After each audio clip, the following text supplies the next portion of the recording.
দিচ্ছি সালারা। তোদের এত বড় সাহস, আমরা গুলি করলে তোরা আবার সীমান্তে পাল্টা গুলি করিস। তোদের এত বড় সাহস কে দিল রে শালা?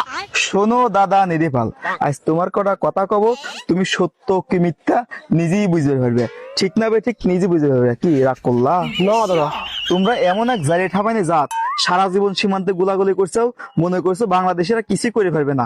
এখন জবাবে বাংলাদেশিরা পাল্টা জবাব দিয়ে গুলি করছে, আর তোমাদের পিছন ফাইটি মাইটি অস্থির আছে। কি ঠিক না বে ঠিক? ঠিক দাদা ঠিক। কি রাগ করলা? না দাদা, তাহলে কও বিসমিল্লাহ। না দাদা, আপনার সবই ভালো লাগছে, কিন্তু এটা বলা যাবে না।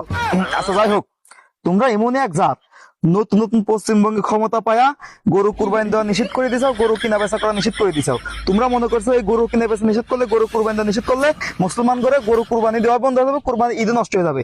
কিন্তু এখন ঘুরে ফিরে কি হয়েছে, মুসলমানরা গরু কুরবানি না দিলে পারো অন্যান্য জিনিস কুরবানি দিয়ে কুরবানি চালিয়ে নিতে পারবে। কিন্তু এখন পরিস্থিতি এমন দাঁড়াইছে, তোমার যে জাত ভাইরা আছে তারা গো মাতার ব্যবসা করতে পারতেছে না, না খায় মরতেছে, তোমার করেই দোষণ দিতেছে। কথা ঠিক না বে ঠিক? ঠিকই বলেছেন। কি দাদা রাগ করলা?